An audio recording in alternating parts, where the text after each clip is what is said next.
My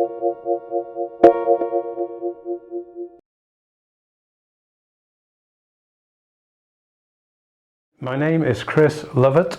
I am a senior lecturer in the Department of Business and Management Studies at MMU Cheshire, and I have been for many years now.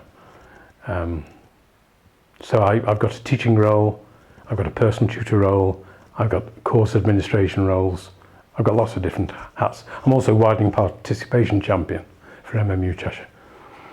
I've thought quite a bit about this. I don't think there is a standard definition as such, but what I try to do in the personal tutor role is to provide as much support as students may or may not need. Sometimes they don't need any support, they're quite self-sufficient.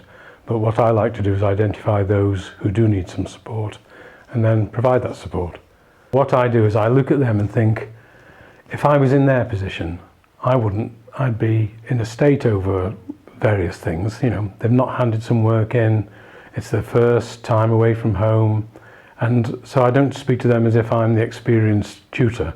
I put myself in their shoes and imagine how they must feel, and then I try and build on it from there. So I look at the students subjectively, and not sort of making overall judgments and comments. You know, like really you must work harder. I try and see what that student is going through at that particular time for various reasons, because they come with all kinds of reasons. It's not always, of course, the fact they've not done assignments. Some of them have got bereavement problems. You know, mum or dad might be ill, grandparents are ill, etc. These things happen in the course of a year. I tell the students they can come and see me if they've got any problem at all, but I don't tell them I can solve that problem. What I do tell them is I can act as a signpost to point them in the right direction, to find somebody who is appropriately qualified to help them, if at all possible. I mean, sometimes I can help them. If it's a matter to do with general university administration, bureaucracy, etc., then fine, I can do it. If it was a matter, say, regarding personal counselling because they've got severe problems or depression or something like that, I would point them towards the student support officers who could help them, because we do have quite strong teams here at MMU. And really, it's a matter of identifying what I can deal with and what I can't deal with, but don't just say that's not my job. I still try and find somebody who can help them, so they've got somewhere to go, really. The other thing that possibly helps, and that was commented on when I received my award actually, is that I am available. Now that doesn't mean that I sit at my desk for 8 hours a day waiting for a student to knock on the door, but it does mean that if I am at my desk and a student wants to see me and I'm not teaching or not going to a meeting, I will see them. Quite often what I call a rescue plan might be required by a student who's possibly in the first year, they've first time away from home, they've missed a couple of assignment deadlines, they think because they've got a mark of 0 recorded then that means total failure, and they've got to go home and face mum and dad and tell them, you know, that the bad news, so to speak.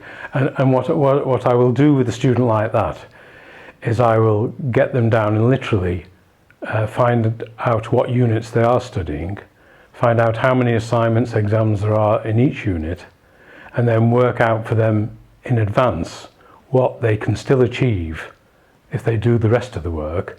And the fact it may not mean total failure at all, it could just simply mean a reset of some coursework over the summer. And I'll literally write it down for them.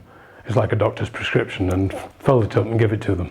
And then they've got something to work to, if you like.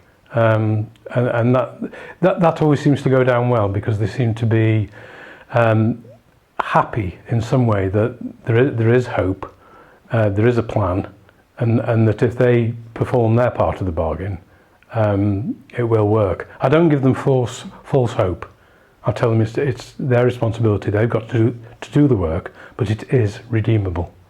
It's sort of based on sound practical analysis of working out what they do need to do, because sometimes they just don't realise, or they've lost the plot as to how much work it still remains to be done, which means that they can redeem their position and sometimes they can pass, possibly with a resit, sometimes they can pass anyway, you know. And failure in 1 or 2 assignments very early on doesn't necessarily mean the end of the world. I don't think there's one model for personal tutorships. To me, it's just largely a matter of, as I've said before, of common sense and sympathy and empathy and all these other characteristics, and to appreciate when a student has got a problem, that it really is a problem to them, and if at all possible, to help them, to signpost them in the right direction so that they can find somebody else to support them if they need that support. But of course, we never make them go. You can't do that. The student has to need and want to go of their own accord. So I'm never dogmatic in what I say. I just put forward alternatives. And again, alternatives, rescue plans, you know, it all seems to help. It's all support at the end of the day. And that's what they seem to like. Thank you for watching this Good Practice Exchange film. You can find lots more teaching ideas and resources on our website.